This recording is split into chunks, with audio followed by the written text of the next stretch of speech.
여러분 안녕하십니까? 광주 MBC 뉴스데스크입니다. 광주 외국인 밀집 지역을 중심으로 지역 내 코로나19 감염이 확산하고 있습니다. 광복절 연휴 이후 진단검사도 많아진 상황이어서 시민들의 불안감이 커지고 있습니다. 우종훈 기자가 취재했습니다. 광주시청 야외 임시선별진료소. 비가 오는 궂은 날씨에도 검사를 받으려는 시민들로 긴 줄이 만들어졌습니다. 이처럼 광주에서는 휴가철을 맞은 이번 달 수천 건, 많게는 만 건의 검사가 매일 진행되고 있습니다.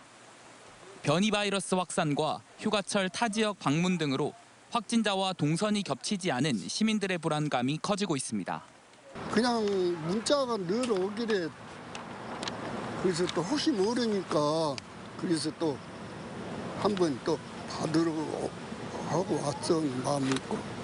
감염 경로를 알 수 없는 상태에서 지역 내 감염도 계속되고 있습니다. 최근 외국인이 밀집해 있는 광주 광산구 한 아파트와 인근의 교회에서 30여 명의 확진자가 나와 외국인 대상 선제 검사가 진행 중입니다. 또 이미 수십 명의 확진자가 나온 서구 소재 보험회사와 광산구 소재 호프집 관련 확진자도 계속 이어지고 있습니다. 특히 지난 일주일 동안 감염 경로를 알 수 없는 확진자가 전체 13.7%인데다가 전체 65%에 이르는 기존 확진자를 통한 연쇄 감염의 감염 경로도 명확하지 않아서 숨은 감염자가 얼마나 될지 모르는 상태입니다.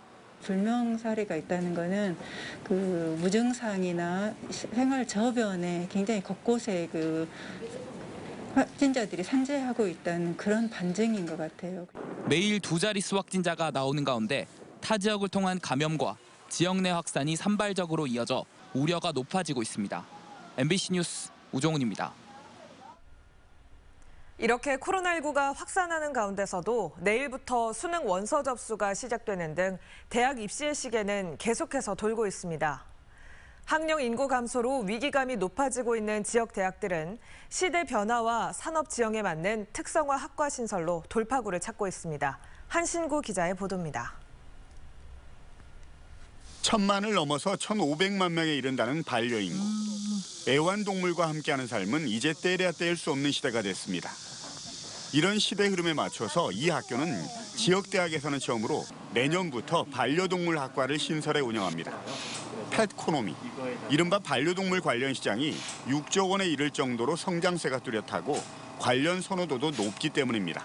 전문적인 지식을 갖고 사회에 나갔을 때 취업이라든지 모든 영역에서 주도적인 어떤 역할들을 할 수 있는. 이 학교는 또 K-팝 인기 등 시대 흐름과 미래 산업 수요에 맞춰서 대중문화 전문가를 양성하는 공연예술무용학과, 해외 지도자와 스포츠 행정의 전문가를 키우는 태권도 학과도 출범합니다. 학력 인구 감소 등으로 갈수록 신입생 확보가 어려워진 상황에서 시대적 흐름을 반영한 학과의 신설로 돌파구를 찾고 있는 겁니다. 최근에 요구하는 여러 가지 학문 분야 이런 것들을 고려해서 저희가 만들었기 때문에 학생들이 아주 선호도가 높을 거라고 예상하고 있습니다. 호남대도 광주시가 추진하는 인공지능 핵심 도시에 맞춰서 내년에 빅데이터 학과를 신설해 지역과 산업 지형에 맞는 융복합 인재 양성에 나섭니다. 조선대 역시 지난해 K컬처 엔터테인먼트 학과에 이어서 올해는 첨단 에너지 공학과와 인공지능학과를 신설하는 등 신입생 미달 사태에 따른 대안 마련에 나서고 있습니다. 학력 인구 감소에 따른 위기감이 지역 대학의 생태계를 다시 쓰고 있습니다. MBC 뉴스 한신구입니다. 우리 시대의 큰 어른 고 김대중 전 대통령이 서거한 지도 벌써 12년이라는 시간이 흘렀습니다. 올해는 코로나19 상황 때문에 대규모 추모 행사가 열리지는 못했지만 시민들의 그리운 마음은 여전했습니다. 김진선 기자입니다. 고 김대중 전 대통령의 흉상 앞에 가지런히 놓여진 백합 꽃다발. 서거 12주기를 맞아 마련된 추모 공간에 시민이 헌화한 겁니다. 유례없는 팬데믹 위기로 모두가 힘든 시기. 우리 시대의 큰어른이 더욱 그리워지는 이유입니다. 그러니까 이런 큰 어른이 만약에 살아계셨다면 많이 도움을 주지 않으셨을까. 그냥 뭘 하지 않으셔도 계신 것만으로도 저희에게 큰 위안이 되셨던 부분이 있으시잖아요. 한때 세상 사람들을 속일 수는 있지만 역사를 속일 수는 없다. 김 전 대통령의 업적과 함께 어록들도 특별 전시돼 추모객들에게 깊은 울림을 주고 있습니다. 막 고문을 당하시면서도 우리나라 민주주의를 위해서 훌륭하게 일을 하신 게 멋지다고 생각했어요. 오는 10월에는 김 전 대통령의 정신을 계승하기 위한 김대중 평화회의가 목포에서 처음 열립니다. 세계 지도자와 노벨 평화상 수상자, 국내외 석학 등 20여 개국 2천여 명이 참석하는 대규모 국제 행사. 코로나19를 넘어 세계 평화를 향하여를 대주제로 평화와 인권, 연대를 논하는 국제 교류의 장이 될 예정입니다. 김대중 대통령을 세계적으로 더 널리 선양하고 우리가 그 정신을 계속 이어받을 수 있도록 잊지 않기 위해서는 김대중 평화회의가 꼭 필요하다.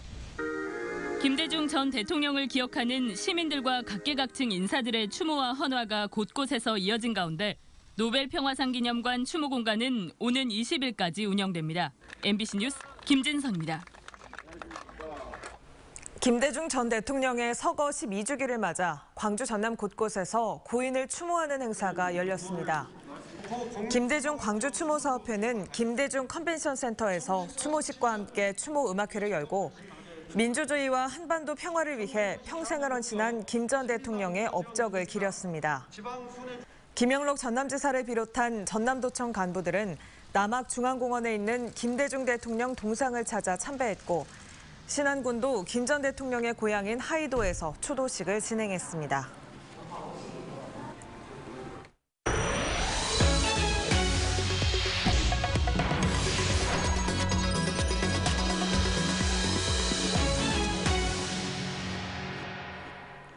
국가 균형 발전이 필요하다는데 민주당 대선 후보들은 한 목소리를 냈습니다. 하지만 광주 전남 발전 공약은 준비가 부족해 보였습니다. 윤근수 기자의 보도입니다. 국가 균형 발전에 가장 강한 의지를 보인 후보는 김두관 후보입니다.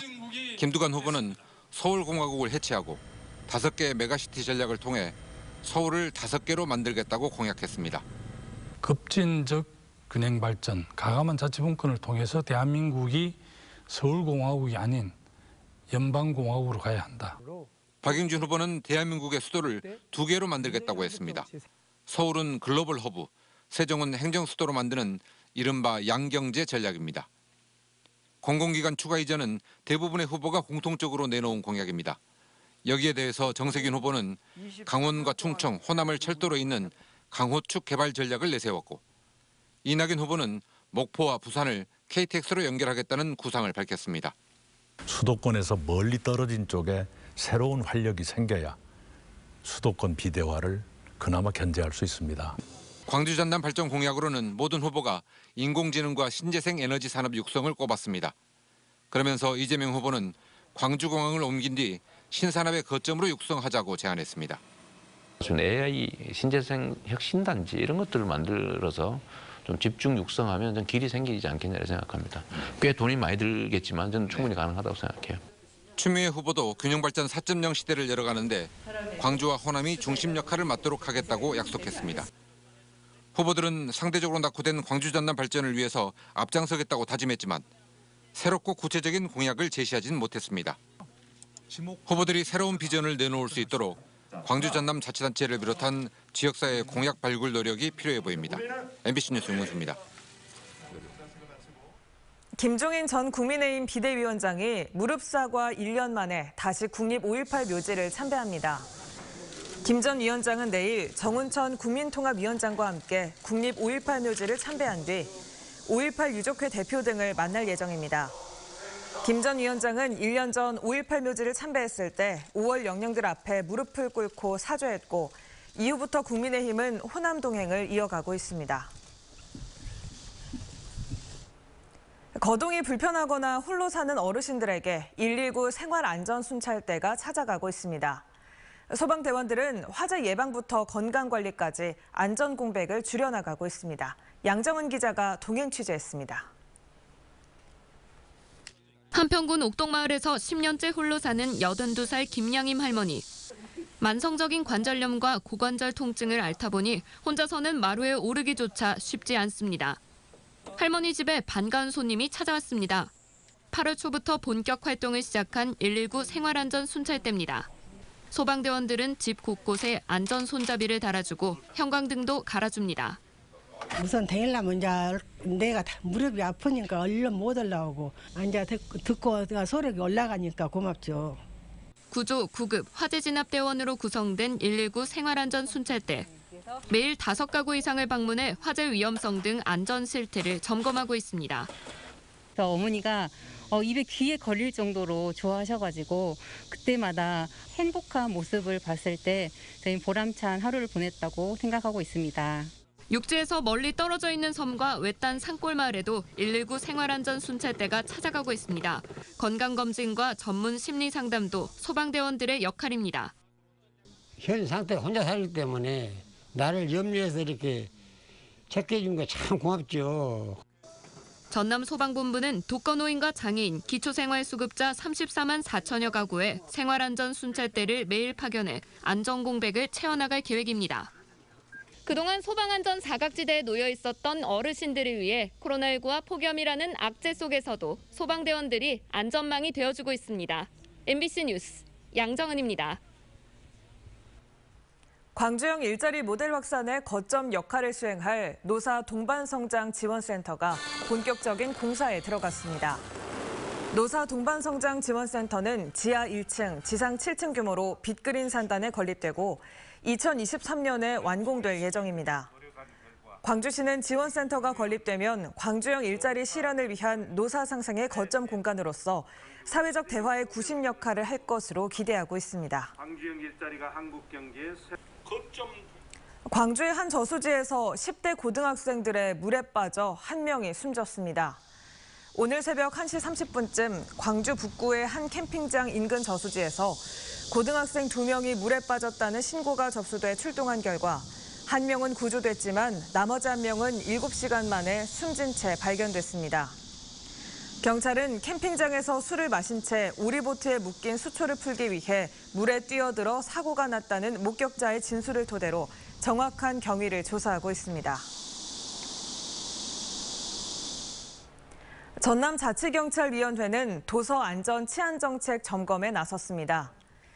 전남자치경찰위원회는 갯벌이 유네스코 세계문화유산에 등재됨에 따라 관광객 증가 등 새로운 치안 수요가 늘 것에 대비해 CCTV 증설 등 범죄 예방 환경 설계를 전남경찰청에 마련하도록 했습니다. 또 염전 등에 고용된 사회적 약자 보호 시스템의 재정비도 요구했습니다.